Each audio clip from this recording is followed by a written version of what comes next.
ہمارے اتر پردیش کے لال بجکر صاحب آپ کی کتاب میں بھی ہے یجم پر چھچام یوم.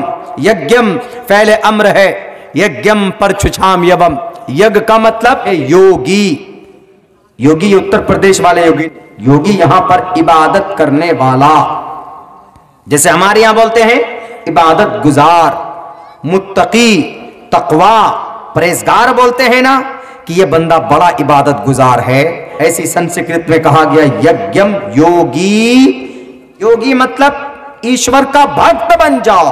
ایشور کی بھکتی کا آخری طریقہ محمد الرسول اللہ صلی اللہ علیہ وسلم نے بتایا. اسی لیے میرے بھائیوں, میرے مسلمانوں, لاکھ کوشش ہوں, لاکھ دشمنوں کے طرف سے یلغار ہوں, آپ کو اپنی شریعت سے محبت کرنا ہے. اور یہ چیلنج بھی کیا جا سکتا ہے کہ دنیا کی سب سے بہترین شریعت, دنیا کا سب سے بہترین نظام قرآن اور شریعت اور احادیث مبارکہ نبی پاک علیہ الصلوۃ والسلام کی. ہاں کچھ چیزیں ایسی ہیں جو قرآن میں صاف سمجھ میں نہیں آتی. تو اگر آپ کو قرآن صاف سمجھ میں نہ آئے تو آپ بخاری اٹھائیے, آپ مسلم اٹھائیے, آپ ترمذی اٹھائیے, آپ ابو داؤد اٹھائیے, آپ ابن ماجہ اٹھائیے, آپ نسائی اٹھائیے, احادیث کی کتابیں اٹھائیے, آپ کو وہ چیز وہاں ایکسپلین کے ساتھ مل جائے گی صاف صاف لفظوں میں. فَإِن تَنَازَعْتُمْ فِي شَيْءٍ فَرُدُّوهُ إِلَى اللَّهِ وَالرَّسُولِ. قرآن اور شریعت, قرآن و سنت کے طرف اگر تمہیں کسی معاملے میں کوئی ڈاؤٹ ہو, کوئی شک ہو, تو قرآن و شریعت کی طرف تمہیں رجوع کرنا چاہیے. میرے بھائیو, آج بڑی آسانی کے ساتھ ہم اپنے ایمان کا سودا کر لیتے ہیں. ہمیں اپنے ایمان کا سودا نہیں کرنا. میرے مسلم بھائیو, اللہ کی ذات پر بھروسہ رکھو. جب آپ مومن بنتے ہیں یقیناً آپ دنیا کی پریشانی آپ کے قدموں کے تلے آئیں گے, آپ کے پیروں کو جکڑ دیں گے. جب آپ حق بولیں گے, جب آپ حق پرستی کریں گے, جب آپ نماز پڑھیں گے, جب آپ شریعت کی بات کریں گے تو یقیناً دنیا دشمن ہو سکتی, آپ کو جیل میں بھی ڈالا جا سکتا ہے, آپ کے اوپر ظلم کے پہاڑ بھی توڑے جا سکتے ہیں, لیکن ڈرنا نہیں ہے, لیکن خوف نہیں کھانا ہے. تاریخ اٹھا کر کے دیکھیے, دنیا جانتی ہے حضرت نوح علیہ السلام اس امت کے ابن آدم, حضرت آدم کے بعد آدم ثانی. اگر کسی کو کہا گیا ہے تو نوح علیہ السلام کو کہا گیا. نوح سے پہلے بت پرستی کی شروعات ہو گئی. دنیا کے سب سے پہلے بت کا نام ود ہے. ود, وہ بڑا نیک آدمی تھا, یزید بن محلب نام تھا اس کا.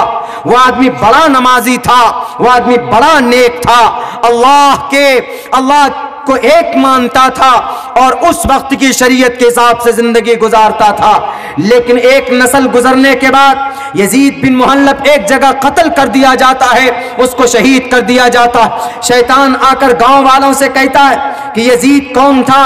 یزید بن محلب کہا کہ ہمارے بڑے نیک انسان تھے. کہا کیا تم نہیں جانتے ہو؟ شیطان انسانی شکل میں آتا ہے, ہمارے اور آپ کی شکل میں آ کر گاؤں والوں سے کہتا ہے کہ گاؤں والے, نوح علیہ السلام کی پیدائش سے پہلے کی بات ہے, حضرت آدم کے آمد کے بعد, چونکہ دنیا کے اندر میں انسانی تاریخ وہیں سے شروع ہوتی. نوح علیہ السلام سے پہلے وہ انسان, اس کا قتل ہوتا ہے. بڑا نیک انسان تھا, بڑا سخی آدمی تھا. شیطان نے کہا کہ میں اس کی بت نہ بنا دوں تاکہ تمہاری نظروں کے سامنے رہے, تو تم اس کو یاد کرو اور ان کی اچھائیوں کو یاد کرو, عبادت تم اللہ کی کرو. انہوں نے کہا, گاؤں والوں نے کہا کہ بالکل بالکل ہونا چاہیے. جب ایک بت بنا دیا گیا تو اب شیطان نے کیا کہا کہ اس سے کام نہیں چلے گا, ہر گھر کے اندر ایک ایک بت رکھو.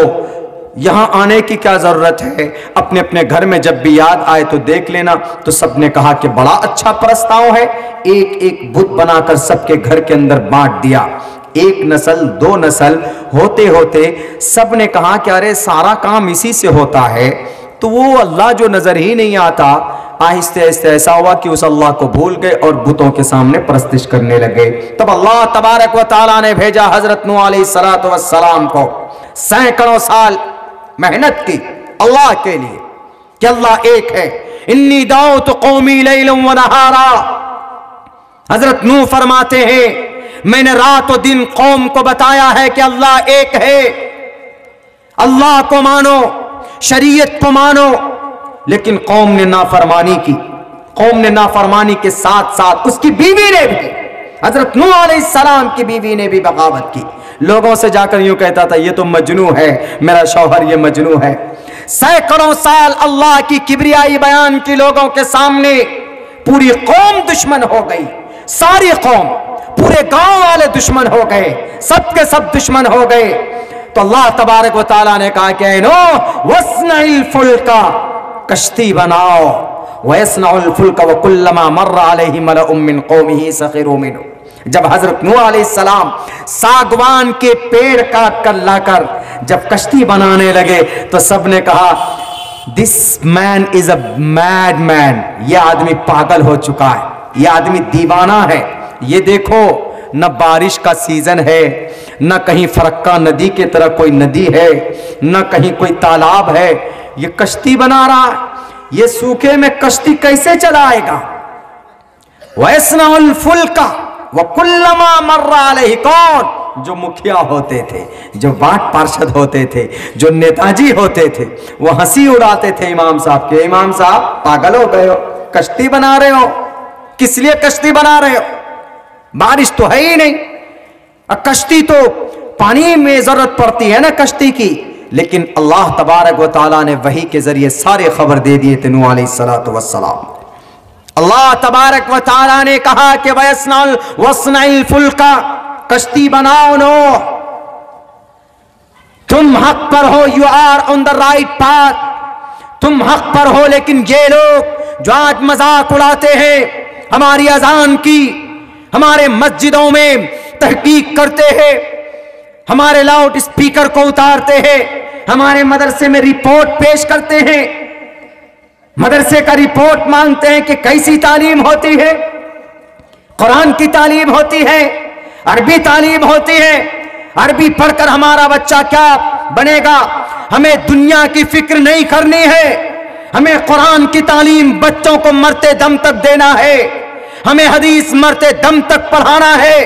ہم اپنے قرآن کے بادشاہ بن کر رہنا ہے, حدیث کا بادشاہ بن کر رہنا ہے. ان نفرت پرستوں کی باتوں پر, ان کے ڈیمورلائز کرنے سے ہمیں احساس کمتری کا شکار نہیں ہونا ہے. قرآن کا حافظ بنے گا آپ کا بچہ, انشاءاللہ مرنے کے بعد کیا اکرام ہوگا آپ سوچ نہیں سکتے. آپ قرآن کی جب تلاوت کرتے ہیں, ایک حرف پڑھتے ہیں تو 10 نہ کیا رب ذوالجلال عطا فرماتا ہے. جس حافظ قرآن کے سینے میں قرآن ہو, جہنم کی آگ میں گر جائے, جہنم کی آگ ٹھنڈی ہو جائے گی. یہ فضیلت قرآن پڑھنے والے کی. جنت کے دروازے پہ چڑھتا جا, قرآن کریم پڑھتا جا, جنت کے درجات پر چڑھتا جا. یہ قرآن پڑھنے والوں کی فضیلت. بھلے ہی دنیا کے اندر حافظ قرآن عالم دین بہت کمزور ہوتے ہو, پیسے ان کے پاس نہ ہو, لیکن دنیا والے بتاؤ اللہ نے کہیں کہا ہے کہ جس کے پاس کروڑ پیسے ہیں, جس کے پاس بنگلہ ہے, گاڑی ہے, وہ کامیاب ہے؟ نہیں, کامیاب اس کو کہا ہے جو اللہ سے ڈرتا ہے, جس کے سینے میں قرآن ہے, جو شریعت کو مانتا ہے, جو متقی اور تقوی اور پرہیزگار ہے. اللہ کی نظر میں اسی کا عزت و احترام بھی ہے. اسی لیے کسی سے ڈرنا نہیں ہے, کسی کے تانا دینا سے ہمیں ڈیمورلائز نہیں ہونا ہے. لیکن ایسا بھی نہیں کہ ہم قرآن اگر پڑھیں گے تو آگے ہم کیا کریں گے. ہم کچھ تاریخی باتیں آپ کے سامنے ابھی رکھیں گے. لیکن میرے بھائیوں, مذاق اڑائے گا زمانہ. کچھ لوگ ہیں وقتی طور پر آتے ہیں مذاق اڑانے کے لیے, اس کے بعد پھر ٹھنڈا ہو جاتے. دیکھا نا آپ نے, جب اذان کی بات تھی تو اذان کچھ دنوں تک خوب چلا. اذان ادھر ہو رہی, ادھر ڈی جے لگا دے رہے, ہنومان چالیسا بجا دے رہے. ٹھنڈے پڑ گئے سب. کیوں؟ وقتی طور پر آئے تھے ڈگڈگی بجانے کے لیے, سیاسی ہلچل پیدا کرنے کے لیے, تاکہ ہمارے ہندو بھائی ون سائیڈڈ ہو جائے کہ ہاں دیکھیے یہ آ گئے اب ہمارے مندر بنانے والے, اب یہ دیکھیں اذان کو بھی بینڈ کر دیں گے. اذان مسلمانوں کی طرف سے نہیں ہے, اذان اللہ کی طرف سے ایک صحابی کو بتائی گئی, اللہ کے نبی کی تصدیق کرتا ہے, ایک عمل ہے جو قیامت تک یہ عمل چلنے والا ہے. سب ختم ہو گئے, سارے ڈی جے وی جے وہ چلتے تھے, ہنومان چالیسا پڑھتے تھے کہ ہاں مسلمان جیسے اذان پڑھتے ہر وقت ہم بھی ہنومان چالیسا لگائیں گے. کہیں پر اب نظر نہیں آتے. ہم تو کہتے ہیں، ہمارے ایک دوست ہم نے کہا کہ ہنومان چالیسا پڑھتے ہیں، بولا وقتی طور پر کچھ خوب ڈی جے ویجے لگائے، ہم اپنے ارریا میں کالی مندر کے سامنے، ادھر آپ کی جامع مسجد میں اذان ہوتی تھی، ہم ادھر کالی مندر کے سامنے میں ڈی جے لگا دیتے تھے۔ ہم نے کہا اب ہوتا ہے؟ بولا کہاں ہوتا مولانا، کیسے آپ لوگ 5 وقت پابندی سے اذان دیتے ہیں، کیسے 1 منٹ آگے پیچھے نہیں؟ ہم نے کہا کہ یہ ہے حق پرستی کی دلیل، یہی ہے حق کبھی مٹتا نہیں ہے، اور جو ویسی ہوتا ہے ہوا پہلوان آیا اڑ گیا، آئے تم اڑ گئے چلے گئے، جو حق ہے ہمیشہ سے رہے گا، وقتی طور پر دھندلا ضرور ہوگا، ستم اور پریشانیوں سے ہاں کبھی کبھی ایسا ہوتا ہے کہ کمزور پڑ جاتے ہیں، خاموش ہو جاتے، لیکن ایسا نہیں کہ ختم ہو جائے، حق کبھی بھی ختم نہیں ہوتا ہے، حق کو اللہ تبارک و تعالیٰ نے ہمیشہ سے بلند کیا، جاء الحق وزهق الباطل۔ تو حضرت نوح علیہ السلام کو اللہ تبارک و تعالیٰ نے کہا کہ کشتی بناؤ، کشتی بن کر تیار ہو گئی، اس کے اندر 80 لوگ سوار کیے گئے، کچھ جانور بھی اس میں چڑھے، اس کشتی کے اندر وفارت النور وقیل یا ارض ابلعی ماءک ویا سماء اقلعی وغیض الماء وقضی الامر واستوت علی الجودی، جس میں حضرت نوح علیہ السلام کی بیوی روٹی بناتی تھی تنور میں، وہاں سے پانی ابلنا شروع ہوا، آسمان سے 6 مہینے بارش ہوئے، زمین سے 6 مہینے تک پانی نکلنا شروع ہوا، 6 مہینے مستقل بارش ہوئی، 6 مہینے پانی آتا رہا، آسمان سے بھی زمین سے بھی پانی کا بلبلا نکلتا رہا، 6 مہینے تک پوری دنیا پانی میں ڈوب گئی، صرف اس کشتی کے اندر میں جو 80 لوگ تھے، 82 لوگ تھے بے اختلاف روایت، وہ سب کے سب چلے گئے کہاں پر؟ وَاسْتَوَى عَلَى الْجُودِيِّ، جودی پہاڑ پر جا کر وہ کشتی رکتی ہے، اس کے بعد اللہ آرڈر دیتے ہیں زمین کو کہ پانی نگل لے، آسمان کو آرڈر ہوتا ہے، بادل کو آرڈر ہوتا ہے تو رک جا، بارش تھم جاتی ہے، پانی سوکھنے کے بعد وہاں سے پھر آبادی شروع ہوتی، وہاں سے پھر دنیا کے اندر سارے، آپ یوں کہیں گے کہ جب کشتی پر سارے مسلمان تھے، مومن تھے، تو وہاں سے پھر بت پرستی کی شروعات کیسے ہوئی؟ جیسے پہلے بت سے شروعات ہوئی، شیطان نے پھر اسی طریقے سے حضرت نوح علیہ السلام کے چلے جانے کے بعد پھر بت پرستی کی شروعات اسی طریقے سے ہوئی، لیکن میرے بھائیو حضرت نوح علیہ السلام اتنے بڑے نبی اور رسول، یوں کہا جاتا ہے کہ سب سے پہلے رسول اس امت کا، اس قوم کا حضرت نوح علیہ السلام ہے، ان کو بھی ان کے قوم کے لوگوں نے مذاق اڑایا کہ نہیں اڑایا؟ ان کے سی ایم نے، ان کے پی ایم نے ان کو بھی، ان کا بھی مذاق اڑایا، کلما مر علیہم ملأ من قومہ، قوم کے ترم خواہ، قوم کے دبنگئی لوگ، قوم کے سردار جب ان کے پاس سے گزرتے تو مذاق اڑاتے تھے کہ اے نوح، یہ تم کشتی بنا رہے ہو، لیکن جس چیز کو اللہ تبارک و تعالی جانتا ہے، جو نبی کو وحی کے ذریعے خبر کرتا ہے، وہ دنیا کا کوئی شخص نہیں جان سکتا، نہیں سمجھ سکتا، لیکن اس کا مطلب یہ نہیں حضرت نوح چاہتے تو ان کے دباؤ کی وجہ سے اللہ کے پیغام کو، اللہ کے تبلیغ کو لوگوں کے بیچ میں لانا چھوڑ سکتے تھے، عیش کی زندگی گزارتے، لیکن نہیں میرے مسلمانوں، میرے بھائیوں، بڑی قربانیوں کے بعد، بڑی محنت اور مشقت کے بعد یہ اسلام ہم اور آپ تک پہنچا ہے، ہمیں دنیا کی فکر نہیں کرنی۔ اس کے بعد پھر دیکھیے صرف نوح کی بات نہیں، حضرت عاد، قوم عاد، قوم سمود، وَإِلَىٰ عَادٍ أَخَاهُمْ هُودًا، حضرت ہود علیہ السلام کو قوم عاد کی طرف بھیجا، 3 نسل کے بعد حضرت نوح کے بعد قوم عاد، وہ اتنی بڑی طاقتور قوم تھی کہ پتھر کو پہاڑوں میں بڑی بڑی ستون کھڑی کر کے گھر بنایا کرتے تھے، لیکن جب حضرت ہود علیہ السلام نے کہا کہ اے لوگو اللہ کے کلمے کو پڑھ لو، اے لوگو اللہ کی شریعت کو مان لو، تو ان کے قوم کے لوگوں نے حضرت ہود علیہ السلام کے ساتھ بدتمیزی کی، حضرت ہود علیہ السلام کو پریشان کیا اور ان کا مذاق اڑایا، ان کے پیچھے ان کا مذاق اڑاتے تھے، ان کو پاگل کہا جاتا تھا، ان کے اوپر حملے بھی کیے گئے، لیکن دنیا جانتی ہے کہ قوم عاد کو اللہ تبارک و تعالی نے سخرها علیہم 7 لیال و 8 ایام، 7